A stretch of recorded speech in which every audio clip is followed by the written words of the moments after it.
What is up, bros? Josh here. In today's video, we're going over the Tier 9 Premium USN Cruiser, the Alaska, and is it worth it? In this video, we're going to be going over the stats, what sets it apart from other Tier 9 cruisers, how it's attained, and what my opinion is on this ship. In the end, though, it is your time and money, so just go off of what I say. In the end, it is your decision on whether you think this ship is worth it or not.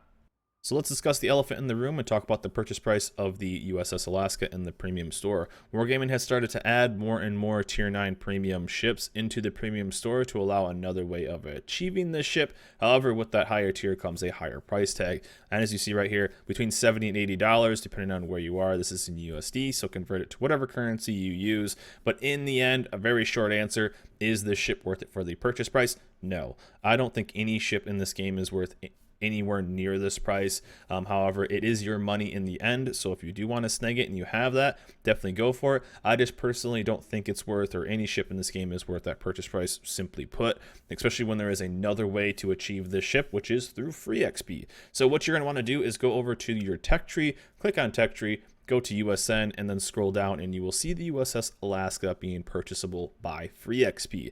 Now that number is pretty daunting, 1,000,000 free XP. Who has 1,000,000 free XP? Well, a lot of people use free XP to, 1, upgrade ships, 2, get through lines, upgrade captains, yada yada yada. So with this ship being available for free XP, I recommend maybe starting to bank some of that free XP and start doing some dailies on your premium ships. Now, 1,000,000 may seem like a big number. That's a lot of zeros. That's a lot of numbers in general. And a lot of people just don't have that much free XP. But this is something that you have a decent amount of time to start saving up for. And that's what I would highly recommend doing. Maybe go out and put some flags. Now, there are lots of things you can add onto your ships that will speed up the process. Obviously, flags like Papa Papla, Cure Borealis, Cure Borealis, that's the new flag.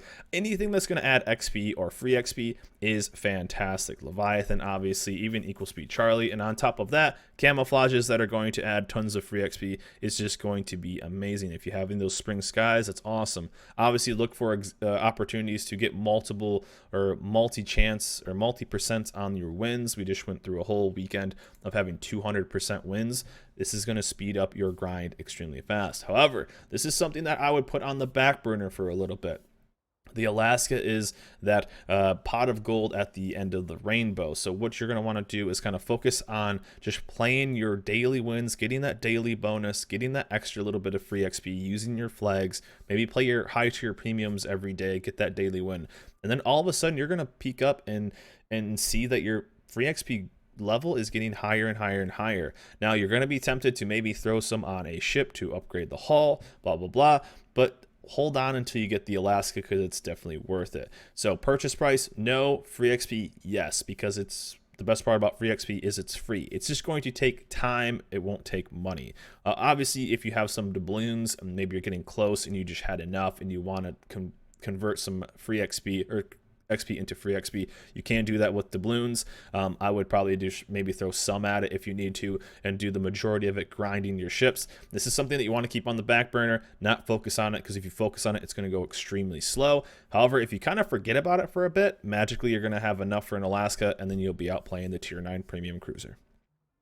So now that we've discussed the ways you can achieve this ship, let's go over the stats itself and then show you some gameplay. Hit points on this ship, 60,000, almost 60,800. That's pretty hefty for this tier, especially at Tier 9. And one of the things is this thing is considered a Battlecruiser. So what that means is you are going to have longer fires. So that means we are going to spec a little bit more into some survivability. You're going to see my captain and go, wait, I thought we talked about survivability. Yeah, it's just the captain I'm running right now. But other battle cruisers at this tier are the Kronstadt, which is no longer available, and the Azuma, which is also available. Now, one of the questions that will come up is, do you think the Alaska or the Azuma is worth it first? However, I just got the Alaska on my alt account, and I had the option of getting the Azuma or the Alaska. I picked the Alaska. I think the Alaska is just a better ship overall. For the people who are asking about that, Alaska or Azuma, I could have gotten one or the other. I got the Alaska, so just a little heads up there. But the ship itself, though, 60,800. That's pretty high compared to like the Azuma, which is going to be just under that. But the Kronstadt itself, the kind of original Tier 9 battlecruiser, has 71,000. However, though, with a little lack of health there, you are still going to be higher than your counterparts at Tier 9 for the USN line, comparing it to the Buffalo at less than 50, and then the Seattle even lower than that at 44. So you are that hefty hybrid battleship cruiser mix, and basically the way you're going to see this, especially if you even look at the ship, is you're a little baby starter Iowa. That's how the ship even looks when you load in. Sometimes you forget you're in a cruiser, and that's one thing that's kind of nice, is you just bring a lot more tonnage to the match and you can survive a bit more. One of the main things that this thing has compared to the other battlecruiser is the 27mm plating and the armored deck of 36mm, so you will be able to bounce. HE won't affect you as much. You're going to shatter some more shells. Still, you're going to take some more damage, though. I noticed that this ship is extremely hard to Citadel unless you're giving perfect broadside to a battleship. It almost seems impossible to Citadel if cruiser versus cruiser. So that seems kind of nice, except when you play it randomly, you get Citadeled. But however, if you are bow in, which you tend to do with USN battleships, and you kind of get confused, you will get your nose knocked in against battleships. So just a heads up there. However, though, you will be able to go tank a little bit more if needed, but just be careful on that bow in, because I think there was one time I got a salve of like 28k from Repub right in the nose. It hurt a little bit, let's just say that. However, though, you are a tanky cruiser, and it is kind of nice to have a little bit of survivability, especially compared to something like the Seattle, another Tier 9 USN cruiser. Main battery is something that's going to either love or hate, and something you'll just get used to over time, is the not only USN ARC, so that's 762 on the AP and then 808 on the HE. This is something that is across the board for all the USN ships, so if you've played the Buffalo or the Seattle, you're going to be used to it. But it's this awkward 305. Now, we see that on the Kronstadt as well, but the Kronstadt's trajectory is much different.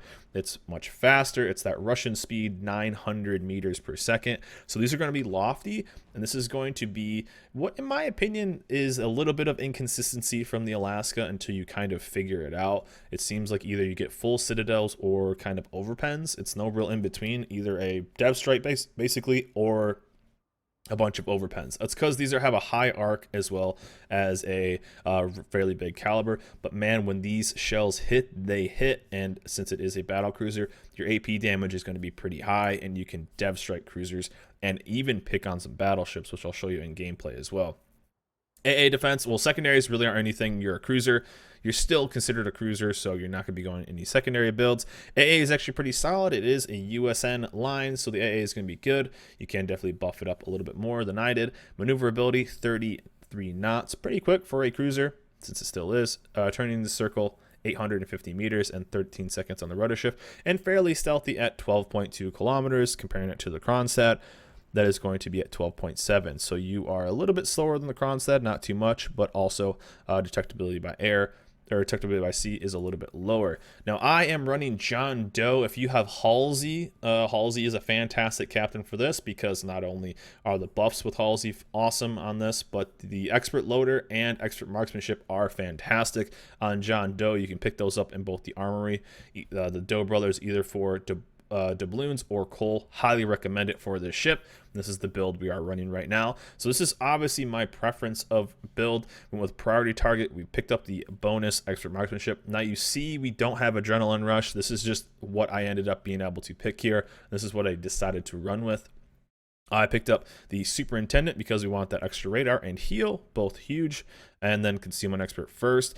Went back and picked up BFT, and this is something that I went with. This is just my play style. Demolition expert, picked up 2 extra fire chance. The fire chance is pretty solid. This is just purely my decision to pick this up. You could drop this and pick up adrenaline rush or jack of all trades or anything you want. Also, you could even pick up drop demo and pick up stuff like basic survivability as well as fire prevention if you really want to get in there big. I noticed that, yeah, the fires last a tad longer because you're not considered a cruiser, you're considered a battle cruiser. The fires did last longer, but you were able to kind of shake it off a bit more. But you could go into some more survivability builds. This is just something I like, this setup right here. I don't want to lose my guns, so I picked preventive maintenance. Also, expert loader is worth its weight in gold for 1 point for this line. Now, the reload on the guns, this is with reload, the reload module, which I'll show you in a second, is 17.6 seconds. Now, that's fairly long for a cruiser, but if you drop it down with Expert Loader and then the buffed Expert Loader from John Doe, it's fantastic and gets it extremely quick. So if you're shooting HE and then something's randomly going to give you a broadside, you want to switch over to the AP as fast as you can, and then you can go from maybe doing a 4,000 salvo to a dev strike. So Expert Loader is definitely worth it. I would highly pick this up. Obviously, priority target is fantastic too, so you know how many ships are focusing on you if you need to go dark or whatnot. This is the build I am running, purely my preference. Things I would potentially look at are stuff like basic survivability, fire prevention, and then adrenaline rushes. Always a cherry on top. I just don't have the points for it. Again, this is an 18-point captain, so one thing I might end up doing once it gets to 19 is dropping preventive maintenance and then picking up adrenaline rush. That's just how I would run. So I do highly recommend, though, the captains from the Doe brothers as well as Halsey. Perfect on this. If you don't have them, that's fine. Save up some coal and you'll eventually get one, and it's definitely worth it on this ship. Premium on this, premium all the consumables, and the radar is nice because it's a 10-kilometer radar. Definitely worth it. Not like the Woosters, which is 9 kilometers, but 10 kilometers. Obviously, you have heal as well as the defensive fire. And then the modules I am running is reload instead of range. So reload here, you could go AA if you want. Concealment, damage control, so I am running a little bit more survivability there. Aiming system here, you could pick up AA if you want. Now I am running the bonus radar, so getting a little bit extra time on that, which has been kind of nice because, you know, in higher tiers, you can't stealth radar on this, well, in this ship at least, so you want to get that radar. So if you're spotted, you wait a little bit, then obviously you're going to have a little bit more time. If you don't have this, I would probably pick up damage control system mod 1 just to lower the chance of fire and flood. And then I don't want to lose my guns, so main armament mod 1. So here we are in game with the Alaska, and honestly how this ship feels is a Des Moines and an Iowa had a baby. That's really how this ship kind of feels, a pocket Iowa if you will, a buff Des Moines. It's really kind of how this feels, and what I mean by that is you are going to be a little bit closer to islands. You're going to be using cover and using both HE and AP. This is not an HE ship, this is not an AP ship, and as you saw right there, I was able to switch over and get that. I don't think I had a John Doe captain there, so the reload would have been even faster. However, with this ship though, it did take me a while, I will be honest, to fall in love with this ship. At first, when we were testing it, I kind of liked it, but it wasn't really my play style. However, since I have picked it up on my alt account, I definitely like it. On top of that, it is a tier 9 premium ship, so it makes you a ton of credits. So if you're looking for a ship to really kind of get going, and let's say you have the Nelson or looking for something else, the Alaska has been a fantastic pickup. Throwing just a couple flags on there. As you see, I have some flags on there. Some of the credit ones, you'll see how much we make in the end. And this can be actually a pretty normal game, and I felt pretty comfortable throughout the entire game in this ship. That's one thing you just kind of feel in this ship, is you feel comfortable. However, you are a radar ship, so you are going to try and get semi-close to this, supporting your destroyers and being in a good spot. Also, one thing with this ship is you have the ability to start using islands with your trajectory of shells. If you're using islands, you can then get in and kind of launch shells over and kind of help out your team. Also using AA, you can be shooting down a couple planes too, as you see that plane damage rise in the top right corner, which is awesome. You won't be getting any clear skies or anything, but you will definitely, I mean, you're not a Minotaur, but you will definitely shoot some shells down, and if you're accompanied maybe with another friend with decent AA, you will be pretty tough to drop on, especially when you pop the AA consumable. So again, we aren't even spec'd in. You guys saw my build. We're not even spec'd into full-blown AA, so we could even buff that up a little bit. But 10,000 AA damage, that's not too bad. And on top of that, we can start farming with this. So the trajectory of the shells, it's a little high, and it takes a little while to get used to. But if you've ever played USN Cruiser, you kind of are used to it. Even a USN battleship, you just kind of get used to it. It takes a little while, honestly. So if you go from, let's say, playing the Kronstadt to playing this, it's going to take you a game or two to kind of get used to it. However, once you get used to it, then you can actually hit stuff consistently at that range. Now, obviously, since it is a higher trajectory shell, this is why I don't take the range module. I feel like it's just not quite needed. Outside of that, I figure it would be pretty hard to hit stuff consistently, although not impossible. But I found my effective range to be pretty much anything within that 19 kilometers. Anything outside of that would just be kind of a Hail Mary shot. I found that you're really consistent between, let's say, 15 kilometers or so. That's kind of the best. Also, a little stinking Asashio. And this is what I was talking about before, too, is once you get detected, your detection is 12.2. You have a 10-kilometer radar. So this is something that I was kind of talking about, is holding off on your radars for a little bit. Maybe break down that range. Obviously, he can only go so far because the end of the map, and then pop your radar. So don't pop it as soon as you are detected. You can do that with other ships. This, not so much, because there's going to be that 2 kilometers or so buffer. And man, I don't know. I feel like there's been so many freaking Asashios out these days. So many people playing battleships and and CVs. So he will get away, though, for now at least. But with that decent little hit, that's one thing you'll see a lot, is 5,000 damage on a salvo. The shells hit hard. They're big shells, so it is kind of nice. And right now we're just kind of holding down the side by ourselves. And we're going to lose our Cossack here, so we're going to lose a couple DDs. So, but overall, the shells hit really, really hard, and you will be using a good mix. One thing, too, I always get asked, no matter what caliber size the shell is, does this ship need inertia fuse? No, it does not need inertia fuse. Anything above 180 besides, and obviously like the Henry, doesn't need inertia fuse, so you don't need that. Obviously, you didn't see it in my build. Also, a decent little fire chance on this ship. Since they are bigger shells, they're going to have a higher fire chance. And one of the things is, too, this is an Asashio, so I really don't need to worry about anything.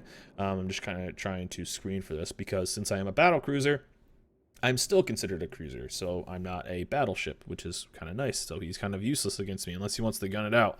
But however, though, this ship can be a good force and a pain in the ass to deal with, especially if you are a battleship, because it seems like whenever you hit this ship, you get some full pens, and it seems like it just doesn't have a citadel. I don't know what it is. Cruiser versus cruiser, I don't think I've ever really hit consistent citadels in another cruiser against an Alaska. So I'm not saying go out and sail broadside to everything. You're definitely going to get picked on, but and can get full pen down. I mean, you'll only have about just 61,000 life, but you do have the ability to actually not get punished as much as, let's say, like the Buffalo, which would take, you know, against basically anything, would take full pens and citadels. Alaska, though, with that little bit extra protection, as we talked about earlier, does have the just kind of this higher survivability, which is kind of nice. So far this game has been a bit of a slow start, but the Alaska is something that will take a little while to get going,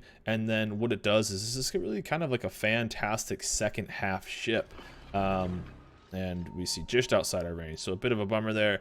And when a CV doesn't focus it, our lion's gonna get a bit wrecked. Asashio, the scum of the earth, if you will. But we tried to get a little bit of a shot on here because he was so low, and just trying to help him out. But I think our lion ends up going down. Anytime a battleship has to charge an Asashio, is gonna be a bummer. This is one thing that it does have a pretty big strength with, is being bow on against other cruisers. You do just kind of bounce everything, and with that armor deck and with the other, you know, protection you have compared to the other battle cruisers, you can be extremely tanky against cruisers. So here we go. Our lion is going to go in. I think it's basically a GG, though. I think he ends up trading, but we'll take a trade if we have to. And he swings and a miss. Does that actually mess him up? I kind of forgot what I think he ends up dying, but do we save him here? I don't know if we do. Secondaries. He got the secondaries, but I think he ended up getting the torps off. But overall, Asashio down, and that's a good game for that.